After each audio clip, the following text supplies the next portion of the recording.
We saw a historic Survivor Series this year from Chicago, Illinois. We are here with the crew to talk all about it, upcoming on AfterBuzz TV.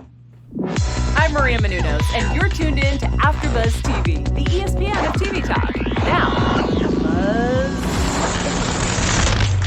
Welcome, everybody, to the exclusive coverage here on AfterBuzz TV. We are covering all things Survivor Series 2019. Maybe we'll cover a couple more things that happened this weekend. We'll see how it goes. Woo, but as always, as always, I'm not alone. One time I was alone. Yeah, but for the most part, Iron Man match. For usually, I'm not alone today. I am here with the normal, or not normal. You were here one time, but I'm hoping to see you back again soon. We are no stranger to you. I'm coming back. AfterBuzz all day, all the time. But let everybody know who are new to us. Who are you? Because I forgot your name. Hi, you did forget my name. I'm Emily Mae. I also do Women's Wrestling Weekly here at AfterBuzz. So you can follow along Wednesdays at 4 p.m.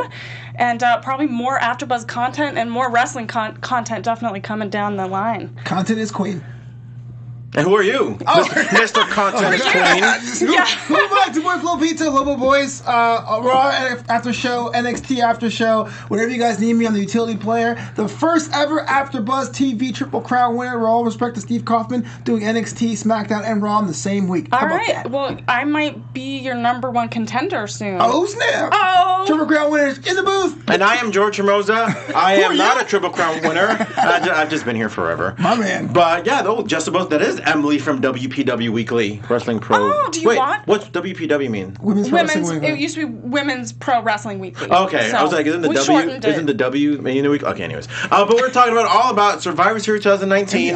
I personally have been looking forward to this event. I love this event. A lot of people consider this maybe the third or fourth biggest event of the entire year. Obviously, one of the original Big Four. Yeah. The second pay-per-view after WrestleMania, the first one being in November of '87. But the first thing I want to talk with you guys is, what do you guys think of just the overall build-up? Because this is the first time we're seeing NXT incorporated into Survivor Series.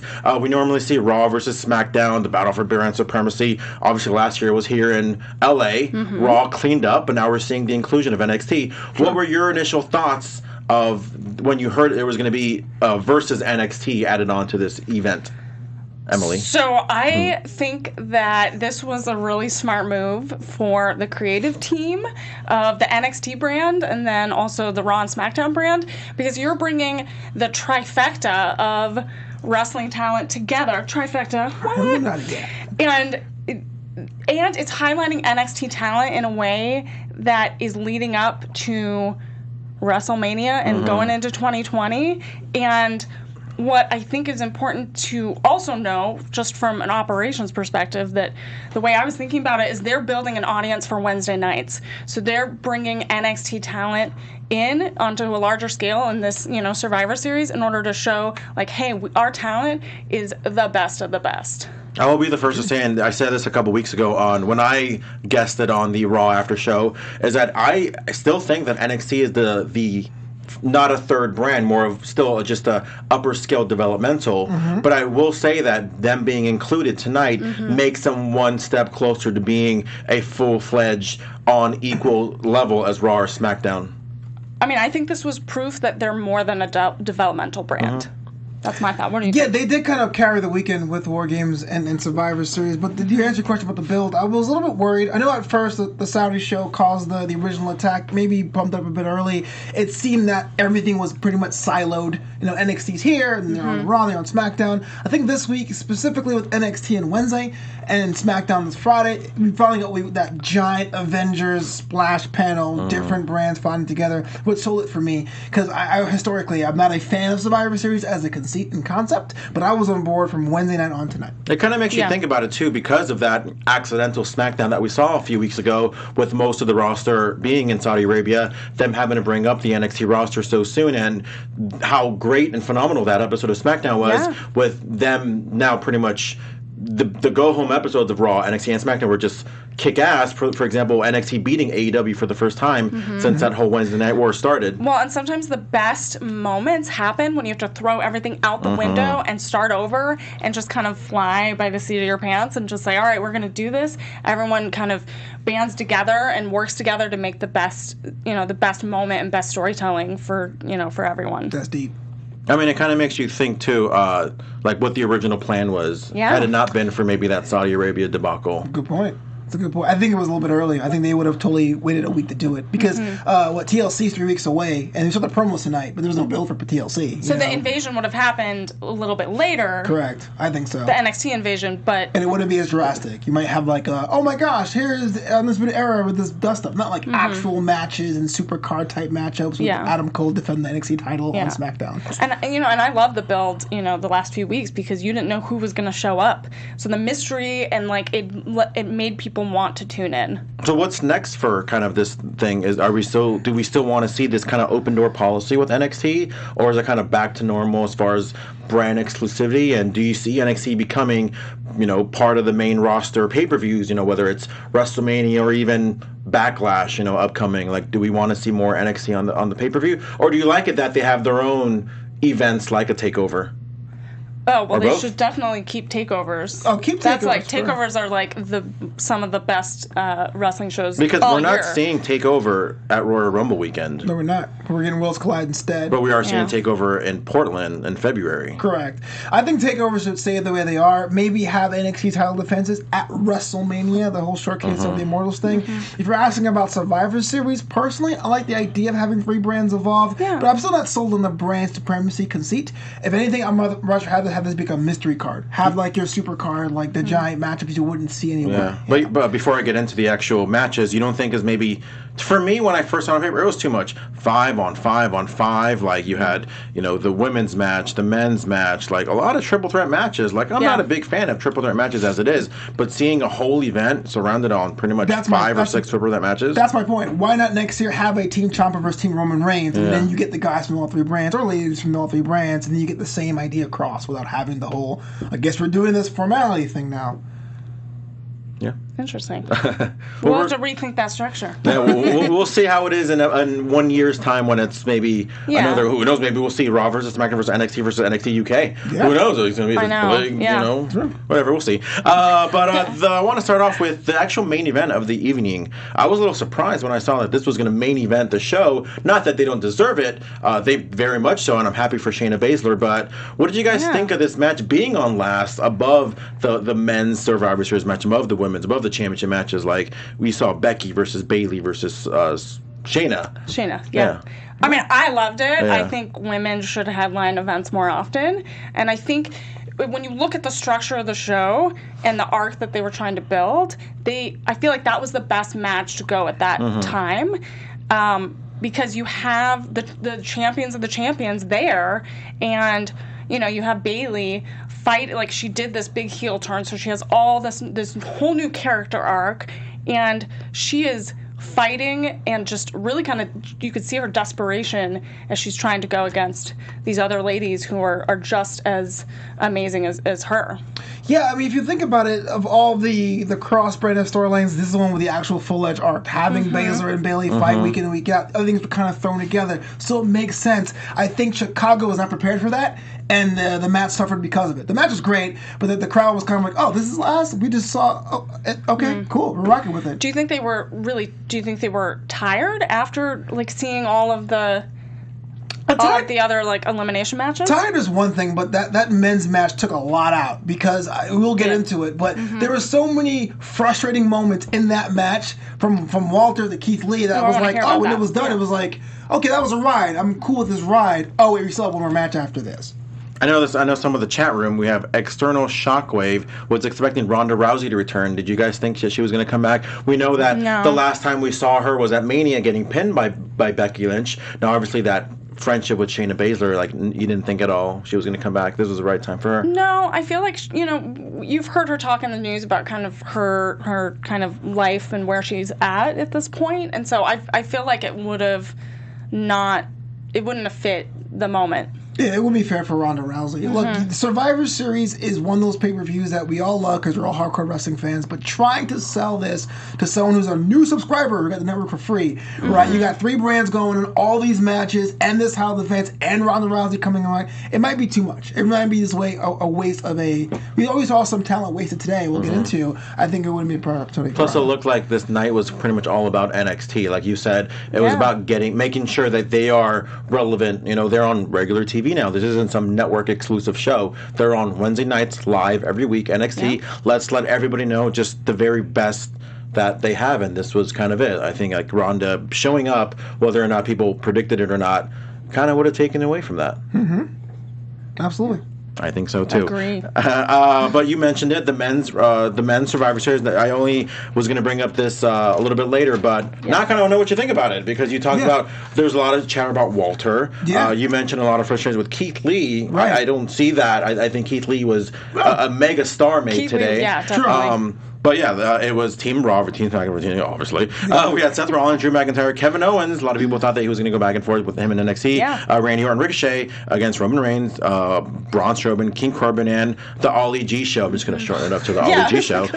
Versus Tommaso Ciampa, Damian Priest, Matt Riddle, Keith Lee, and Walter. Right. That's a roster. Yeah, that's your... What are your frustrations? Yeah, I want to hear your frustrations. Overall, I'm interested. overall, the match was great. I liked it. I was on board the entire time. I think that's when I sat down and watch it. But it did seem that there was moments of Walter coming out early and getting destroyed pretty quickly. If you have not seen NXT or NXT UK, Imperium looks like a bunch of clowns because the last couple of weeks they've been doing these beatdowns and then got pretty much dispatched by Seth Rollins. Your leader gets eliminated first. In fact, he gets eliminated before Shorty G, who's a guy who's wearing a basketball uniform at the same matchup. See, I feel like with Walter having all those moments in the beginning that that they were trying to put him over.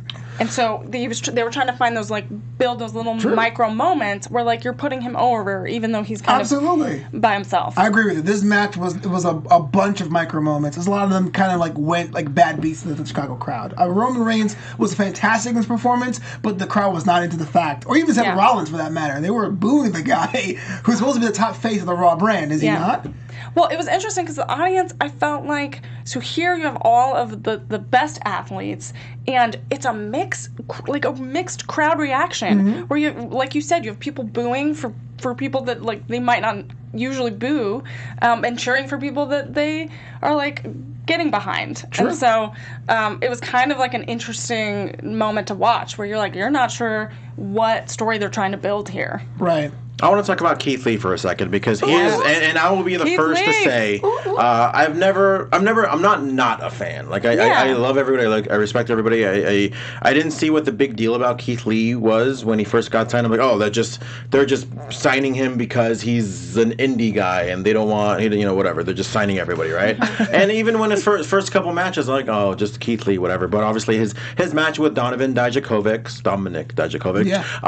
very impressive. But I feel like Keith Lee was made after tonight.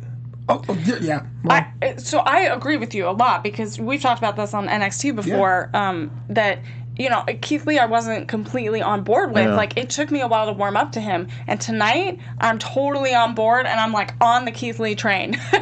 I'm, like, supporting him, and I was, like, I wanted him to win tonight, and I was, like, I was all in. Jumping up and down, trying to, like, shouting at the TV. So you mentioned you had some frustrations with Keith Lee? And you had did I miss listen? Not with Keith Lee. I was saying the match itself. His interaction with Roman Reigns and stuff towards the end was kind of like, oh, I thought he was going to go over, and he wasn't. Yeah. But that's not a frustration. I was just talking about the match itself. But Keith Lee is great. He's a blue chipper. It seems very much like he was one of the guys that were made tonight. Shayna was made. I'll even give Pete Dunn that spot, too. The thing about Keith Lee, I always worried about watching him at NXT was, will it translate to the other two brands? And it seemed that today was the first start of that maybe he might. I mean, go ahead. Yeah, no, well, there's that moment where you had that moment where he's like that hero, where, like, he's the one rising from, the abyss of everyone kind of, like, getting eliminated, and then he's there, and you're like, oh, this is you could finally see there was, like, that few seconds where you're like, he can be in a championship match on the main roster. Right. And they had to build that story, and that's why we had to have those matches before leading up. True. Yeah, I mean, I think especially after tonight, after obviously the respect that was shown between Keith Lee and Roman Reigns, it's just one of those things where I would hate because there's still one owner, there's still one boss, there's still one CEO of the entire company. At any point, he can say, "Oh, I want that guy on Raw, I want that guy on SmackDown," and that's going to show maybe no matter what, NXT will still be developmental. They'll will still be the distant third brand. But where do you think is next for somebody like a Keith Lee now that his star has risen after tonight or after this weekend, if anything? I mean, I think he's going to be put in the main roster eventually. I don't know if it's going to happen in the next 6 months to a year, but I think they're going to build up to the moment. You mean Raw or SmackDown, you mean? Or? Raw or SmackDown. Okay. Yeah. If I am the shadow GM of that brand, you put it back on NXT and you give people a reason to tune in Wednesday. You gave him the pound from Roman Reigns, the whole, I respect what you do, Booker man. You put him in NXT and you try to build around him. Because, let's be real, before this Survivor Series, his record was pretty spotty. He jobbed to Damian Priest, him and Dijakovic had the best of two out of 3 matches. So he was kind of there. But now, seeing his performance over the weekend, here's a fresh start for this guy. Yeah. What do you think about some of the other matchups that we saw? We saw Matt Riddle pin Randy Orton. Did you see any maybe potential matchups within the 15 people that you're like, oh my god, I didn't know I wanted to see this match until now? So I had a moment where Gable and Riddle, they matched up, and I wish it was longer because they have a very traditional grappling style of wrestling, and I was like, oh, this is them pairing up. I want to see more of. Yeah. There's always a thing that people say back in the old days, how the NWA was like basketball, whereas the WWE was the Harlem Globetrotters. That moment was there because those guys are both classically trained, but it's Matt Riddle, bro, against a guy calling himself Shorty G. I'm not using the name Shorty G. I'm gonna go. It's just a weird village. I refuse. There was a glimpse of Ricochet versus Ali, and I was like, I want to see this in 15 minutes. Yeah. Well, Ali did the tornado off and I was like, oh yeah. Yeah. That'd be a good match for sure. We saw a champ match, we saw a no-holds-barred match with for the WWE Championship, Brock Lesnar defending against Rey Mysterio. I thought this was going to go on last for a little bit, but it was a semi-main.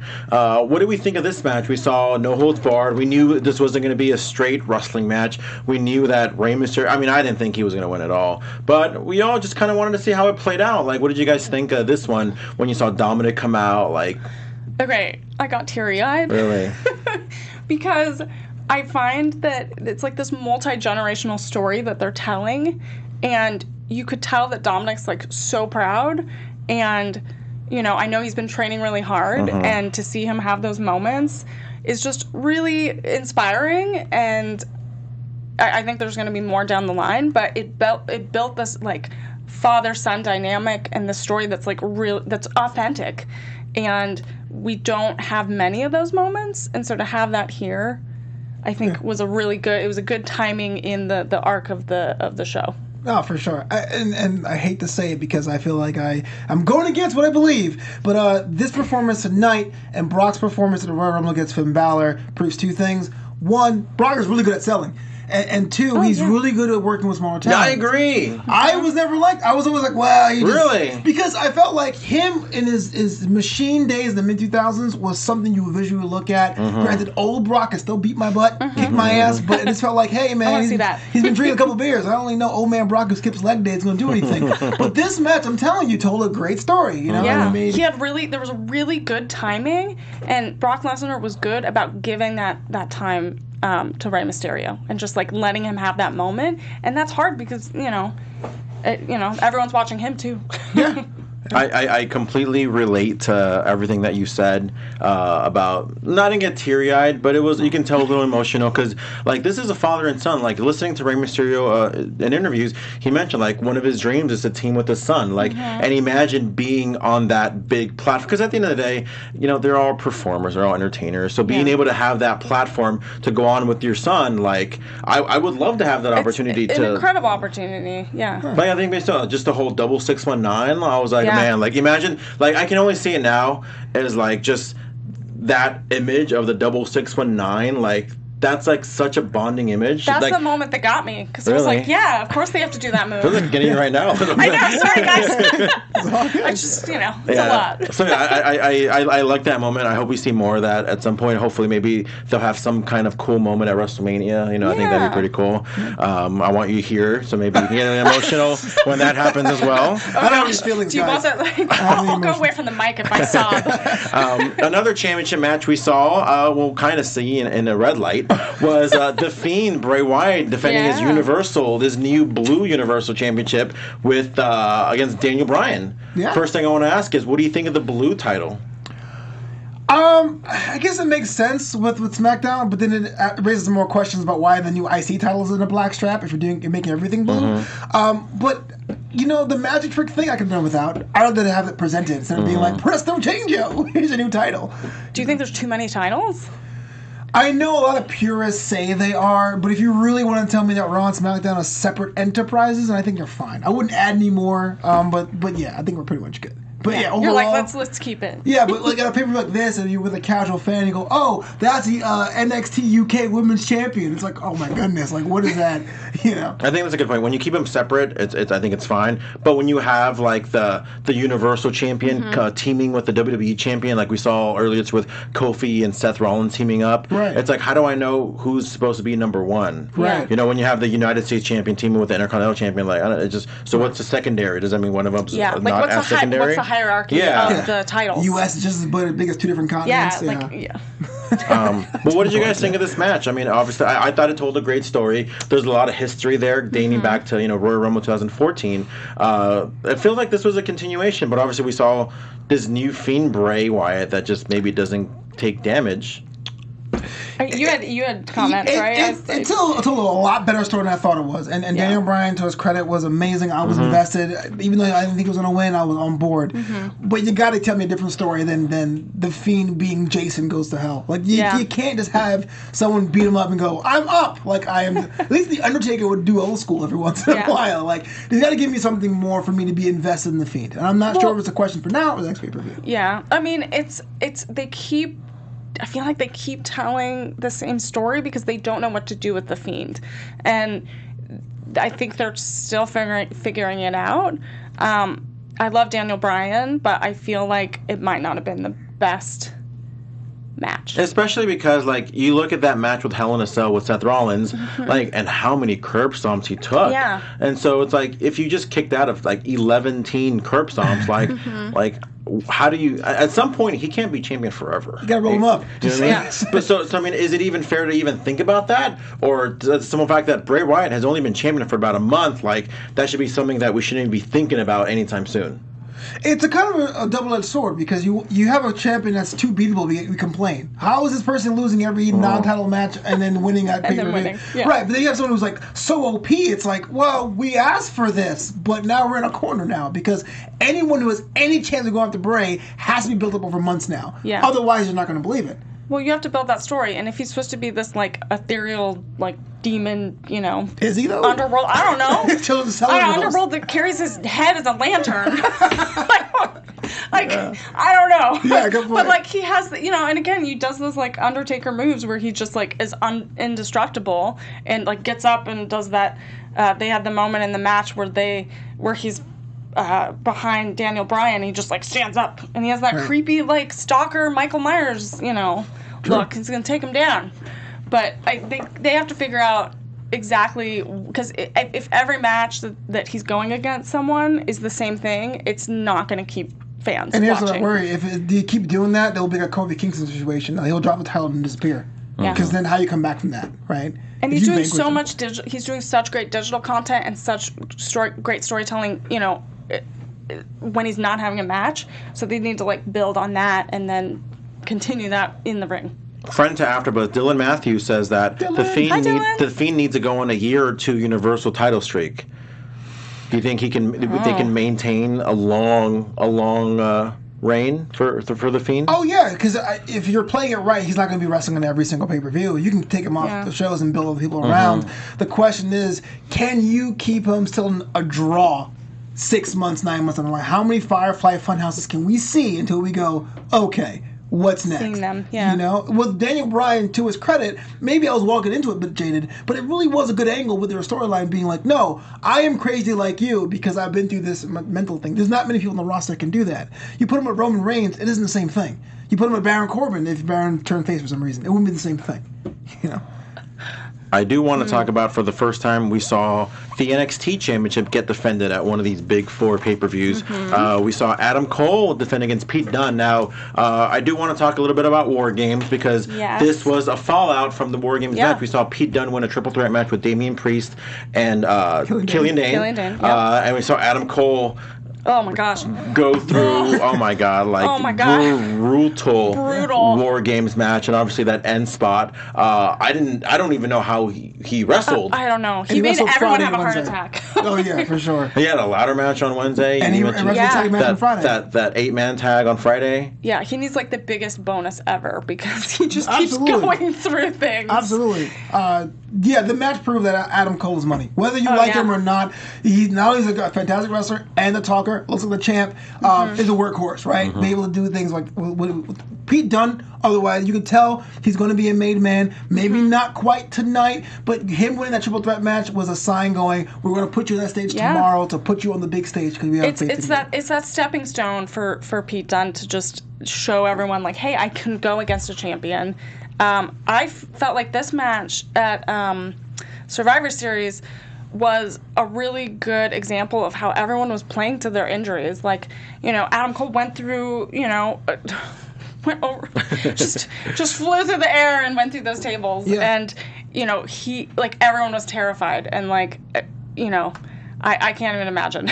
And even Pete Dunne selling the knee from the... Yeah, and selling the knee, exactly. They knew, all the spots. And Adam Cole's good about knowing, okay, Pete Dunne's knee is injured, so, I'm going to hit towards that, that injury, and it's... Yeah, all great stuff. I love the fact they sell it. I was a bit worried at first. The crowd wasn't into it at first because they were moving a little bit slow, and all that stuff was preamble on an event that had a smaller audience. Yeah, I think it took time to warm up a little bit. Right, so they kind of rested on the disadvantage, and I was kind of upset that the crowd was, on their phones. But it's a credit to those two men that over time they were able to draw people in, even with their injuries. I agree. What do you think Adam Cole goes next? I mean, is it going to be the inevitable matchup with Keith Lee? Now that Keith Lee, like you mentioned, keep him on NXT. Is he going to be maybe at TLC if they're involved, or do you save it for a big event? Do you save Keith Lee maybe facing Adam Cole at that takeover in Portland in February, or what's next for Adam Cole? I think a vacation. Seriously. Maybe a massage and an ice bath. The doctor will see you now. No, I agree. I think a full body X-ray. Everything's broken, Adam. Everything. But you're cleared. You're clear. No, to answer your question, George, I'm sorry. Takeover would be the answer for me. I'm not against the drape and gold, but it does put NXT at a disadvantage for the storytelling. So I think they will try to break it up on some level. I am not sure if he drops the belt, Adam Cole does, but I do think that it starts to come off a bit for next takeover. Interesting. Kind of see what's going to end up happening with the Undisputed Era because they're so united as a whole. We even saw Roderick Strong come up with a victory against AJ Styles and Shinsuke Nakamura. Let me just say, side note, I was questionable about it, then I liked it. Now, absolutely love the Intercontinental Championship. I love the new belt.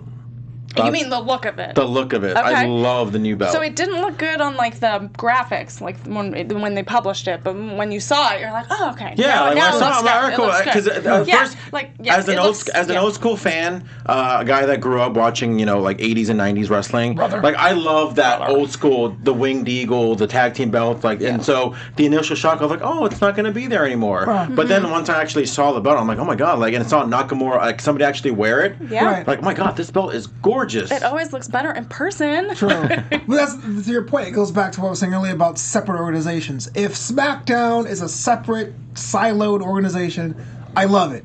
But if we're in the part of the bigger WWE universe, how does that belt exist at the same time as a flag belt, right? What is the actual aesthetic or theme? And the fact that I love the belt, by the way. I'm not trying to poo-poo on it. Yeah. The font's very similar to the 24/7 Championship too. So it's kind of that. Don't knock it. I love the 24/7 Championship. I know we have this difference, but I'm gonna have it one day. It costs the same amount of money as the UK title. I just wanted to say it's still $350 on Shop Zone. Maybe if it wasn't green. I think I'm not a fan of the green. Fair. Okay, well, maybe there's going to be a separate women's 24/7 champion belt, and it will not be green. Yeah, Carmella. Well, Carmella had the chance to change it, but she didn't. Yeah. Whatever. It's okay. One day, so guys. mad. One day. But You're what'd you so get- mad. I feel it. Whatever, Carmella. What'd you guys think of the actual match? I mean, 3 guys that on paper should have like the best match ever. It was really good. Right. I'm not taking anything away, but what'd you guys think of the match? I think it was a really good example where you're highlighting 3 very different styles. But I had a little, they're paired equally. And I had a little trouble feeling like what the stakes were and what were their objectives in the match. I think that's for the whole night, though. Maybe, but I've been... I felt like this was really, really obvious in this one. But why do No, you I was just think gonna say, I feel like brand supremacy isn't enough for me. I feel like, like whoever wins the night maybe should be guaranteed a number 30 slot in the Royal Rumble. I agree. Or maybe gets the Money in the Bank match because then, something like that. I just feel like brand supremacy, like at least for bragging rights we saw years ago, at least I got a trophy. Yeah. You don't even get a trophy. It's like just a bunch of words that said you were better Maybe for the they night. get a trophy on Wednesday. You have to tune in and see. Okay. I will hold that thought. And if they get a trophy, but if not, then I'm allowed to be upset that they didn't get a trophy. You can be upset after Wednesday because there might be a trophy. You never know. Okay. I gotta say, going into the pay-per-view, that this match is the one I was looking most forward to, and it was kind of puzzling. The match itself was great. The crowd almost ruined it for me. I felt like they were sitting on their hands for something that, if it was on a night before, on our TakeOver, it would be like bringing down. It's so crazy to think about that too, because it's like it's the same city. Right, it's the same city, but there's a difference. But different audience. Different audiences, families, people who are more casual with it.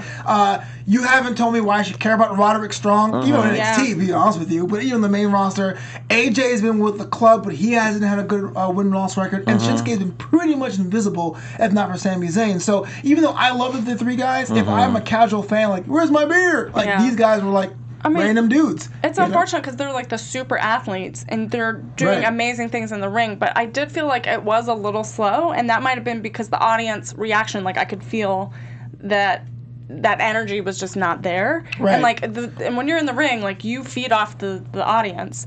So, I can kind of see where you're coming from. Georgie, I want to, because you also wrestle, but was the idea to me, the story was Shinsuke and Roderick showing how strong they can hit and how resilient AJ was, but they were doing that by throwing their moves a little bit slower? Or was this kind of like, I'm just wiggling the weeds there? I think it's, like you said, the latter. And also, too, I think a lot of it, because you said it didn't really have any stakes. Like, that's why maybe a lot of these matches, even like the women's match, which I loved, but like, what are they fighting for? Like, okay, we won, and then what? Well, Which Bayley one? and Baszler had the main 5-on-5. Yeah. And it's like I don't know. I would have liked there had been to be like, all right, the winner of the event gets this. So another thing with this match is that you also, when you're structuring a match, not that I know that much about it, but when you look at it from a storytelling perspective, you need that one like face, and you need. They're all heels. I noticed that too. But they're all heels. So and maybe Roderick Strong is like slightly less of a heel, so you can kind of maybe push him as a face in this match. Right. But they're all heels. So like, who are you gonna root for? Right. Your favorite, I guess. But how do you build that story if they're all heels? So that's another question. I haven't checked Twitter, and I can't take credit for this because I didn't come up with it. But we saw in this match, Strong Style versus Styles versus Strong. Anyone else catch that? Give it up for puns. Look at that. Strong Style versus Strong. I don't know. I just thought that was kind of cool. A friend of mine said it. I couldn't take credit for it, so I couldn't tweet it. Yeah. No, I mean, he told it to me in person. Like, Oh, he didn't I thought he or else I would have retweeted retweeted it now. But I thought it was cool. Strong Style versus Strong versus Strong, whatever. I like it. Anyways, we have I know. Whatever. Tangent. I thought it was a cute little pun. We appreciate the but pun. speaking of which, another battle for brand supremacy. We saw the women. The women Team Raw versus Team SmackDown for Team NXT. That kicked off the show. I was excited for this one just because while I do love me some Charlotte Flair and Carmella and Nikki Cross, I love me some Toni Storm and I love me some Io Shirai. Yes. So when you saw that they were announced for this match because we didn't see Toni Storm on, same thing with Walter, we didn't see them on TakeOver. We didn't see them really much on the build-up for, this on Raw or SmackDown. Yeah. But we did see Toni Storm just come out of nowhere and say, hey, I'm on Team NXT. What were your thoughts for maybe some of the build-up for this match? Do you want to talk because you're on NXT? You see, okay, yeah, it's good. Match is great. I love the idea. Of course, you had to. And then I'll get into it. You had to announce NXT the day of to make sure who survived the night before. Toni Storm was a star. I love the fact she's a Mae Young Classic. She knows what her personality is. It's amazing. She dropped that UK Women's title and disappeared for months. I know. She shows up. And then she gets a double submission tap out. It was like, if you never saw Toni Storm before in your life, you're like, well, who the heck is that person and why should I care? And as somebody who has a merchandise, I was kind of upset. So why do you think they did it this way? Because I don't know. She held the UK championship and then what? I don't know. So, like you said, I would have liked there to have been more story because at the end of the day, it wasn't going to be Dakota Kai. It wasn't going to be Tegan Nox. Sure. It wasn't going to be a lot of other people that were involved. It wasn't going to be Shayna because she was in the championship match. So I would have liked there to have been some story in terms of why Toni Storm is in this match because, like you said, I love me some Toni Storm. She kind of came out of nowhere. But she did come out of nowhere. So for all the casual fans that maybe aren't familiar with NXT or NXT UK, it's like, who's this jobber girl? Oh, is she one of the girls that jobbed out to Nia Jax a couple years ago? And her look was kind of a little bit different tonight. So I was like, because they were all kind of branded with their. So it took me. I was like, is that Toni Storm? Exactly. I was like, it is. What happened, Toni? What happened? It was kind of weird and disappointing too. For this match, the women's match, this was what I was looking forward to the most tonight.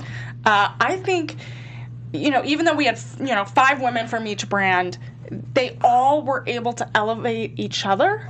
And I think that was a powerful moment and message to just get across when they were telling the story and they were crossing brands. And they all showed that they were dominant in their craft. Mm-hmm. Mm-hmm. I think one of the unsung heroes, and she's been the unsung hero maybe for a year and a half, is Carmella. I think Carmella looked great in this match, and she gets a lot of flack for maybe not knowing how to wrestle as much, which I disagree. Obviously we've kind of seen her in that 24/7 bubble, which I think is a little unfair. But now that she's withdrawn herself from that because she's on SmackDown, I like to see her more because I think she can really go, and I think she's one of the unsung heroes. I think the interaction between Io Shirai and Kairi Sane was just incredible. Goosebumps. Yeah, I was like, oh god, they're gonna go at it. I mean, they're both healed, but Sky Pirates, remember that? Let's talk about Rhea Ripley. Can I ask you? Absolutely. Yeah. So she's made, right? She's made. She is. NXT, War Games, and everything. How did you feel about her doing the being down personnel gimmick twice in 2 days? Having her team on War Games be basically cut in half yesterday and then 2 down tonight. Right. I mean, is that kind of cheap? Or? I think we kind of saw, in my opinion, we saw why, because I feel like they wanted to make her look more badass because they saw her like, man, this girl can be down by numbers and still kick ass. Right. I'm okay with it just because it's in terms of making somebody. Sure. Well, and this had more story than the men's elimination match because they had that moment of she's down 2 team members and she has to come back from the bottom and fight it out. So I think it was more powerful. Because for example, that way. if we see it now with let's say Roman Reigns, we're all going to be like, oh great, we get it. Yeah. Because we know that he doesn't need that kind of underdog thing. We know he's just a badass. Right. And he's made. I'm not disagreeing with that. I mean, the frequency of that. Just kind of back to back? Yeah, having it back to back. Is that a problem? Am I just going crazy? She's still great. She's still I think there is not a lot of interfering with maybe NXT and WWE. It's you do your thing, we do our thing. I feel like if there was, maybe we wouldn't have seen that. Gotcha. I mean, we all heard apparently the director doesn't even know who Britt Baker is, or else maybe they would have. According to Triple H, he said that he didn't know who Britt Baker is. I just feel like a lot of it just I'm sure Rhea was we did that yesterday, but I'm not going to tell anybody. I'm not going to tell anybody that. It's a show. I forgot about it. Exactly. But in this case, I think for the fact that it really helped make her even more. I'm okay with it. Yeah. Okay, great. I mean, I think she has it made, and it just shows that everyone is terrified of her. And I think she's going to grow even more. And she's 22. She's 23. Yeah, 23. It's incredible. And just the interaction, you could just see that there's so much respect for her from the veterans in the ring. Yeah, and especially like you mentioned, we talked about Adam Cole, Rhea Ripley. She had that awesome three-way match with Sasha and Charlotte, which one of the most creative finishes I've seen in a triple threat match on SmackDown. Kicking ass on War Games, and now like what a weekend for her. I think I'm excited to see what she does leading up to WrestleMania, because I think there's going to be some surprises, and we're going to see her be a really big star in 2020. I mean, she already is a big star. Now, real quick, do you think NXT is a third brand, or you think it's still a little below Raw or SmackDown? That's my official answer is I have no answer because I do the after show. Yeah. But get to the point. But ultimately, I think I'm a little bit more on the fence, but I'm sliding the fact it's a little bit developmental because of their road roster. They have a separate roster that goes on the road, and they develop that way. And what do you think? So, I have mixed feelings because, like you said, there's the road roster, but there's also the talent that does the televised show, and that I feel like you have to work up to, and it's elevated to a certain level of expertise. And so I feel like those people on the roster are like could be close to the main roster, and then you have the developmental, like the house shows and stuff. So with that said, do you think it's too soon for me somebody like a Rhea Ripley with the streak that she's on to win the Royal Rumble match? No, I think it's definitely possible. Like, if you want to think about wrestling as not so much like a promotion with people, and as far as it being a product, you can have like Diet Coke next to Coke and Sprite. It's not a big problem. But like, if you really want to put Rhea Ripley on Raw or SmackDown, have her win the Royal, it's possible. Yeah. But I mean, ultimately, it comes down to storytelling and if they know what they're going to do with her and what they want her story arc to be. And if they know that planning a year from now, they know they want her to achieve this, then you work backwards. Some people in the chat think it's actually a little bit. It's right below SmackDown, but above a developmental. What I was getting at is, now let's say she wins the Royal Rumble.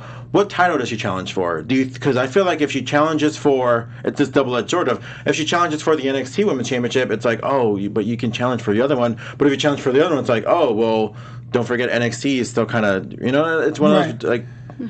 Yeah, it is also weird too. Like, what is the main brand too? Yeah. It seems that the Universal Championship now is elevated more than the WWE title, but the Raw Women's Championship is elevated more than the SmackDown. And it's crazy because, like, in my opinion, and you can, we still have a couple minutes left to talk about it. I think NXT Women's Division is the best division in all of wrestling, whether it's WWE or Raw or SmackDown, AEW, like all the above. Like, I think NXT has the best women's division in all of wrestling. It's top 3, top 2. He's being. I like UK's personally. But I'm not going to say it's wrong. I do. Yeah, I have to say it's in the top 2.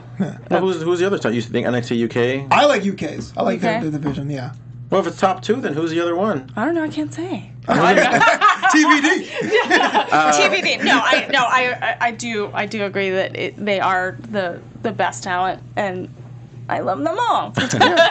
We did have a pre-show. We had a last-minute match addition, like a battle royal, with against a bunch of the tag teams that Ziggler and Rude ended up winning. I guess just something that, that just happened at the end of the day. Yeah. Any thoughts on that tag team battle royal? Hey, you know what? All right. I'm glad they added the match that was moving on to the pre-show. That was it. I want to just get to Survivor Series. The NXT Cruiserweight Champion, we saw Leo Rush defeat Akira Tozawa and Kalisto. Right. That title was actually on the line, which I didn't think it would be. But, yeah. All the titles on the line. Well, I mean, the main titles were, but they wasn't cross-branded. So I was like, that's kind of cool. But yeah, again, I'm glad they added matches instead of moving things up. Yeah, that was weird. Like, it had Akira Tozawa or Kalisto would have won, would they have gone to NXT? Because they were representing Raw and SmackDown. Right. And then we got points. And then we saw a triple threat, the tag team match that I thought was going to be on the main roster. We had Viking Raiders versus Undisputed Era versus The New Day. Did you guys think that maybe Undisputed Era should have won this match, or are you guys okay with Viking Raiders winning? They're the ones that need the most. The Undisputed Era, they're You're pretty like, much... they needed help. They need the help because, I mean, need that they're the Raw Tag Team Champions, and I do the Raw show, and I love it.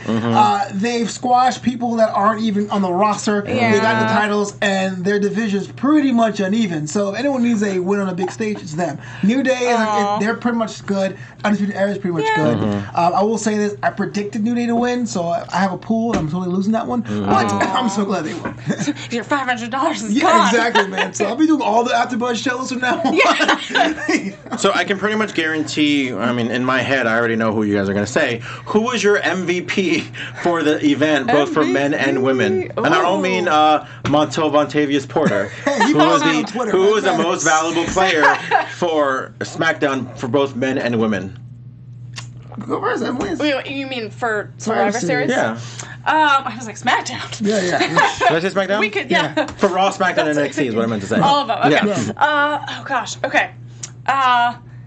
Keith Lee and Rhea Ripley. Yeah.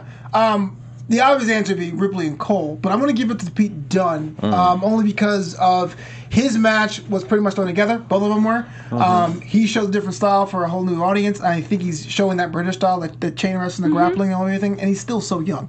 So there's my blue chipper picks. It'll be Rhea Ripley and Pete Dunne.